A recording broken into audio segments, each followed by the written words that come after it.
नमस्कार. आज आपण इयत्ता 10वी विषय भूगोल प्रकरण दुसरे स्थान व विस्तार भाग 2 यामध्ये भारत व ब्राझील या देशांची ऐतिहासिक पार्श्वभूमी व सत्यस्थिती तसेच इतर गोष्टींची तुलना करणार आहोत. भारत जवळजवळ 150 वर्ष ब्रिटिशांच्या आधिपत्याखाली भारत देश होता, तर ब्राझील हा देश 300 वर्षापेक्षा अधिक काळ पोर्तुगीजांच्या आधिपत्याखाली होता. भारत हा देश 15 ऑगस्ट 1947 रोजी स्वतंत्र झाला. या दिवशी सर्व देशामध्ये स्वतंत्र दिन म्हणून साजरा केला जातो.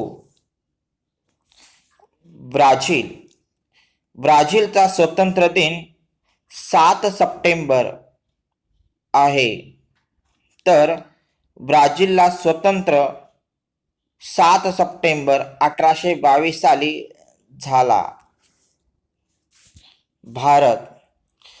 भारताला स्वातंत्र्य मिळाल्यानंतर 3 युद्धे व दुष्काळी परिस्थितींना सामोरे जावे लागले. ब्राझीललाही स्वातंत्र्य मिळाल्यानंतर विविध वित्तीय समस्यांना तोंड द्यावे लागले. भारत याची पार्श्वभूमी आणि सत्यस्थितीची माहिती. भारत हा देश एक विकसनशील देश आहे. जगामध्ये एक प्रमुख बाजारपेठ म्हणून भारताची ओळख आहे. भारत स्वातंत्र्योत्तर काळात विविध टप्प्यावर आर्थिक सुधारणा केल्या. परिणामी आर्थिक विकासास भारतात वेग आला. भारतात कार्यशील म्हणजेच तरुणाई गटातील लोकांचे प्रमाण जास्त आहे आणि म्हणून तरुण देश म्हणून सर्व जग भारताकडे पाहते. ब्राझील या देशाची ही ऐतिहासिक पार्श्वभूमी व सत्यस्थितीची माहिती.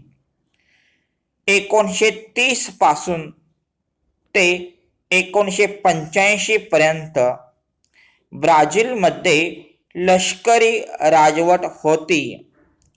ती राजवट अत्यंत लोकप्रिय होती. जगाच्या आर्थिक विकासाला हातभार लावणारा ब्राझील हा देश आहे. भविष्यकाळात प्रमुख बाजारपेठ या दृष्टिकोनातून सर्व जग ब्राझीलकडे पाहते. भारत क्षेत्रफळाच्या दृष्टीने भारताचा जगात 7वा क्रमांक लागतो, तर ब्राझील याचा क्षेत्रफळाच्या दृष्टीने जगात 5वा क्रमांक लागतो.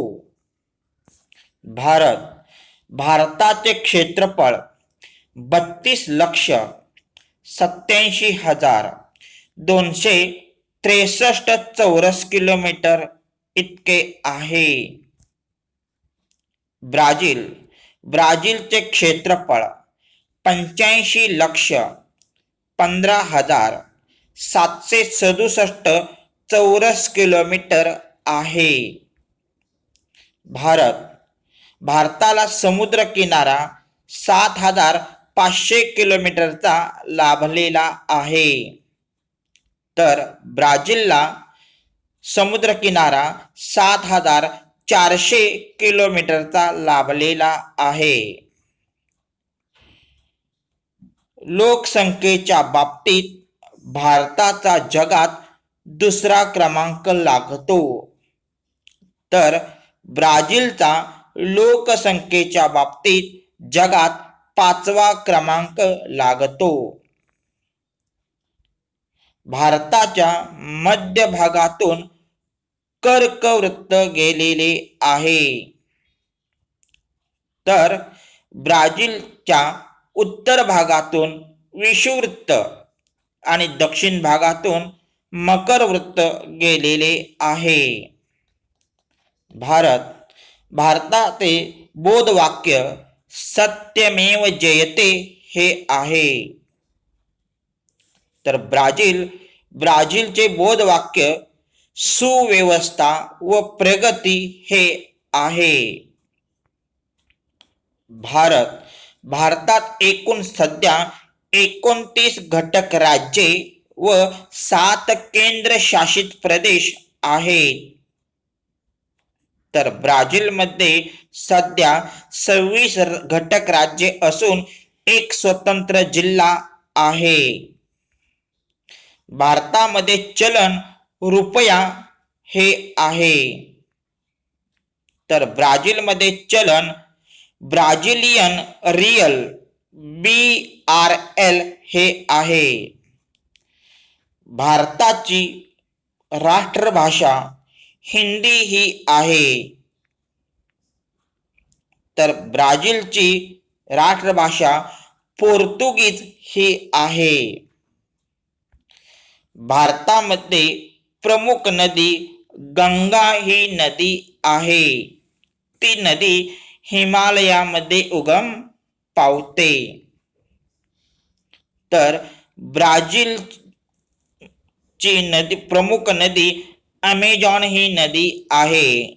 ही अमेझॉन नदी ब्राझीलच्या उत्तर भागात वाहते आणि ही अमेझॉन नदी जगातील सर्वात मोठी नदी आहे. भारताची अर्थव्यवस्था मिश्र स्वरूपाची आहे, तर ब्राझीलची सुद्धा अर्थव्यवस्था ही भारतासारखी मिश्र स्वरूपाची आहे. भारताचा आर्थिक विकास तर हा विकसनशील देश आहे. तो विकास करू पाहत आहे. तो अविकसितही नाही आणि पूर्ण विकसितही नाही. तो विकसनशील देश आपला भारत देश आहे, तर ब्राझील हा विकसित देश आहे. भारत याचे देशातील दबाव गट ब्रिक्स BRICS हे आहे, तर ब्राझीलचेही जागतिक दबाव गट ब्रिक्स BRICS हे आहे. तर स्वातंत्र्य उत्तर काळामध्ये साधारणपणे भारत आणि ब्राझील या देशांना वेगवेगळ्या समस्यांना तोंड द्यावे लागले.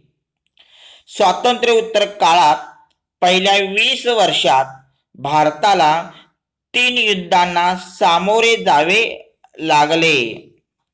भारतात विविध प्रांतात लोकांना दुष्काळांना सामोरे जावे लागले. स्वातंत्र्य प्राप्तीनंतर भारतात विविध वित्तीय समस्या, आर्थिक विकासाचा मंद वेग या समस्यांना सामोरे जावे लागले. तर ब्राझीललाही स्वातंत्र्य मिळाल्यानंतर विविध स्वरूपाच्या वित्तीय समस्यांना तोंड द्यावे लागले. अशा प्रकारे आज आपण भारत व ब्राझील यांचे स्थान व विस्तार यामध्ये भारत व ब्राझील यांची ऐतिहासिक पार्श्वभूमी, सत्यस्थितीची तुलना आणि इतर गोष्टींची तुलना करून घेतली. धन्यवाद.